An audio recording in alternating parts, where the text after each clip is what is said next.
I'm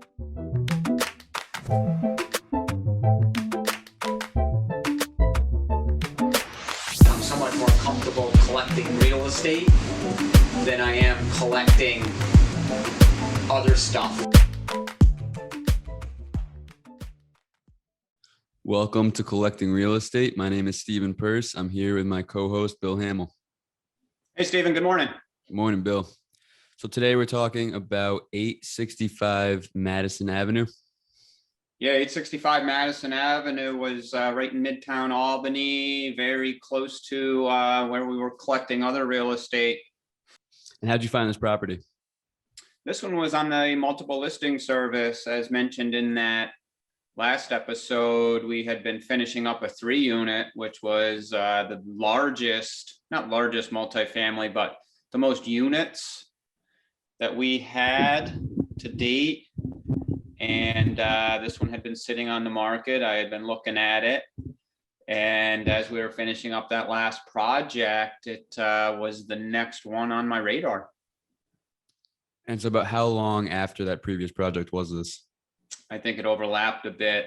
I think I went from just finishing up that project or on the tail end of that project, getting over there and taking a peek and seeing the potential and, getting my mindset to break that barrier, from, collecting like the 2 families and jumping into the larger multifamily.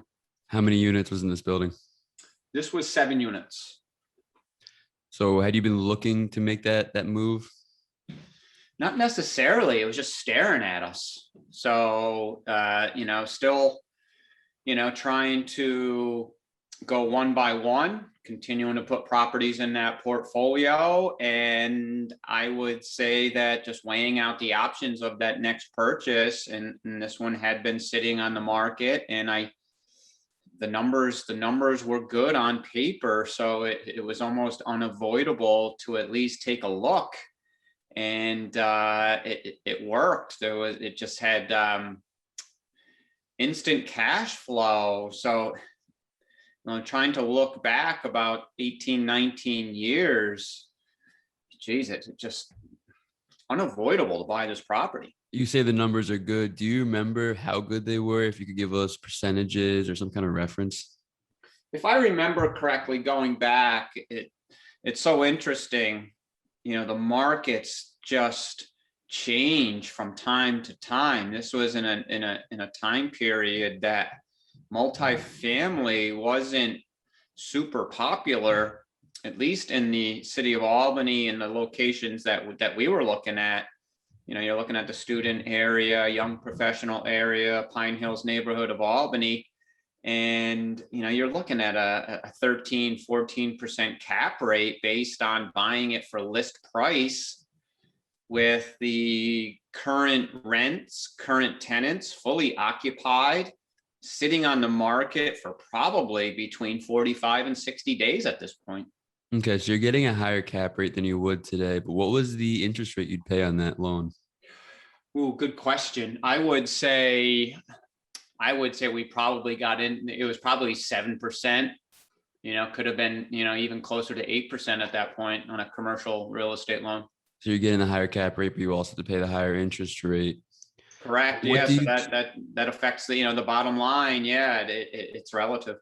What do you think a building like that would trade at today as far as cap rate goes? Well, we just sold it. So, we sold it probably around a 8.5 cap back in December of 2021. And we were under contract on that property for 5 months. So the market has been so crazy where it increased value from when we went under contract to when it actually closed. So it was another one of those properties, as we were liquidating, much of our portfolio, once a transaction drags where the buyer, just can't seem to get it closed in a timely manner, that last month or two, we're just ready to pull the deal and say, we start reconsidering entirely on whether we want to sell it. So you held this property 18, 19 years, a long time. Can you get more of the specifics of what you purchased it for, what it sold for, what the overall picture looks like? Yeah, we bought that for $156,000. It was a landlord that owned a few buildings and turned into a very motivated seller because she had another property in the city of Albany where she was just going through a lead paint lawsuit scare. So immediately, and I've been through this myself, fortunately it's never turned into anything substantial. But once you get that type of a scare from a tenant, health department, or an attorney writing you a letter stating that there's a lead issue and a child may have an elevated count, it certainly gets your attention and really makes you reflect on, what am I buying properties built before 1978 for when this can happen at any point in time. And fortunately, just like I said, nothing really comes of it. It can. I've certainly seen situations where landlords, their businesses and lives were turned upside down with this issue. But she was freaked out by it and turned into a motivated seller on the 7-unit. And what were you able to sell it for? We sold it for $440,000. Okay, so in about 20 years, it almost tripled. Yeah, basically tripled. We were originally under contract for $459,000, and that deal fell through in the right when the pandemic was happening and buyer couldn't get financing, for I think pandemic reasons, and some banks were pulling out. So a very speculative question, but do you think the property will triple again in the next 20 years? Yeah, absolutely. If we were to look at history of real estate, that was part of the attraction in the first place. It just always goes up. So without a doubt, depending on the location, depending on the asset, so there's variables that are important, but for the most part, real estate doubles every 13 or 14 years, plus or minus, and that's just the golden rule. Mm-hmm. This is the first time I've heard you mention lead paint on the podcast, and you mentioned that this is something that you've dealt with yourself. Can you dive into those experiences a little deeper and maybe give some tips on things that landlords can do to avoid having those lawsuits? Absolutely. First of all, it became law to when you're renting or selling. It seems like in the sales world, every agent, every broker is very, very disciplined on presenting a disclosure about lead paint, along with providing the pamphlet, Protect Your Family from Lead in Your Home. So anytime you're buying a property, the agent provides that pamphlet, gives you the disclosure where the buyer's initialing that they received the pamphlet. The seller is marking off 2 areas saying they have no knowledge of lead-based paint hazards in the property, and they have no reports pertaining to lead paint in the property, unless the seller does have reports or does have knowledge of previous lead hazards. So that is, one of those areas. For example, we had an issue on the first property that we ever purchased. 20 years after we purchased it, our first tenant we ever had comes to us way after the fact. We get a letter from an attorney saying, when we rented to this tenant, the child at the time was an infant, but now was 18 years old or so. And, they were suing us for lead paint because this 18-year-old had an elevated lead count and naming us in a lawsuit 18 years after the fact. So it certainly escalated to a point where our insurance company hired an attorney, and it got to an area where they actually did a lead inspection 18 years after these people were there, handling the current lead case that was now in front of us. We had a deposition. It got serious. It got really serious to where we had no idea what was going to happen. And fortunately, it was a weak case, very weak case. And ultimately, we were left with this inspection. So now from here on in, like from 2016, 2017, whenever this case was brought up, going forward, any tenants that we had at that property, we had to disclose that we did have a report. We did have knowledge of a lead hazard from 18 years ago. Anytime we wanted to sell it at that point, that disclosure, we did have to disclose those same facts. Okay, so you mentioned as a broker at the point of sale, there's a disclosure. When you're leasing to a tenant, is that in the lease agreement as well, that disclosure? Same exact disclosure. The only difference is, where it says, seller or buyer. When you're renting, it says leaser or leasee. But the same exact disclosure where almost 100% of the time, you're normally handling this disclosure where there's no knowledge, no reports, but those unlucky people, unlucky properties where something may have been brought up and reports or inspections had happened, you're now having to disclose those items. And is this all mentioned in your property management system?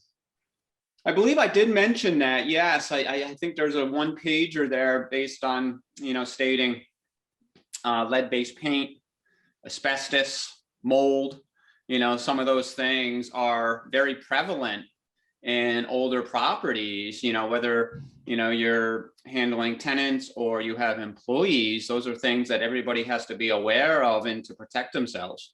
For anyone listening that's not aware, Bill created a property management system over the last 20 years. It's almost 100 pages of tips and advice. It's been a tremendous reference point for a lot of people. If anyone's interested in it, they can go to hamelrealestate.com and download it there, or email me at Stephen, STEPHEN @hamelrealestate.com, and I will be happy to send a copy over to you. Now, getting back to the 7-unit, was that difficult to manage a building that had more tenants, or did it just fall into your portfolio and you treated it like the rest of your properties? Yeah, it fell into our portfolio, and based on this part of our journey, it was routine. It was just tenants as usual. We just had 7 instead of 2 or 3, and it worked out really well. It was already full, and we just got them into how we operate our business. So we would get people on our leases and start incrementally getting some rent increases and handling the units in the building the way we were doing everything else. Did that give you a taste for larger properties? Wow, I have 7 units under one roof, one heating system. Absolutely. It was nice. The cash flow was there. It was clear that you're able to buy a larger building with more units. So it seemed like you were, buying what we had buying these small properties. It was like buying 2 or 3 properties in one shot. Is there anything you remember you would have done differently? I would have upgraded the units quicker. We did upgrade these units well after the fact, one by one, so we could get increases in rents, get better tenants. And I would have upgraded them, in the first 5 years, and really took advantage of that benefit early on, instead of just kind of creating fresh, clean units, but with a lot of outdated building materials, specifically, flooring, a lot of a lot of, flooring choices from the previous landlord that were just wrong, but it was in good shape. And, it just wasn't pleasing to the eye. So I wish we would have improved on that sooner. I think that's something that you've mentioned a few times now on your first 10, 20 properties, that you would have invested more into the units. Was that a theme throughout your career, especially in the early days, that I know we've discussed it before, and it's so hard. You put the money into the units that you just purchased, or you save it for the next property. And I guess we can keep discussing it because it's such an important topic. That's the challenge is, does this property, does this location, does this particular apartment deserve an upgrade of, for example, $4,000 or $5,000? So, now instead of just analyzing the entire property when you're purchasing it in a pro forma manner to analyze the returns on the investment, now that you own it, you're actually doing a similar analysis on one apartment. For example, okay, you're thinking about putting $4,000 into a unit. All right, how much more rent is that going to get you to make those upgrades? If, for example, you're going to get $100 more a month, so that turns into $1,200 a year. $1,200 a year times 3 or 4 years, about 3.5 years, gets your investment back. So we started doing that exercise, which made a lot of sense. And in this case, the example I'm using, absolutely, we're able to get our investment back in around 3.5 years. And that makes perfect sense. It's a great investment. It's getting your rent roll higher, driving NOI, but it's also creating value and, just bringing that building to a higher level, making it nicer, getting a better quality tenant, every way, shape, and form. It just makes perfect sense in this business. So again, it goes back to analyzing the numbers. Is there anything else you want to add for this building? Yeah, the only thing I'd like to add about this property is, after you own a multifamily like this for 10, 15, 20 years, it just turns into a cash cow. It just gets to a point where it's just making so much money, it makes it where it just doesn't make sense to sell it. We certainly made that choice because I had just made a decision just to pivot away from the city of Albany and scale up into much larger multifamily. And, it was just time, after 20 years on this one and 20 plus years on a lot of other ones, to liquidate, so I could take advantage of other opportunities. But, in theory, this thing would have just made a lot of money forever.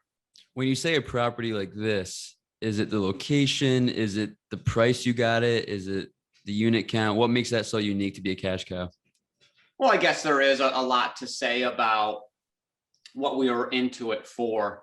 So we had been very conservative on a lot of our portfolio, where I turned into, from, the last recession in 2009, right to 2020, I was a huge proponent of principal pay down.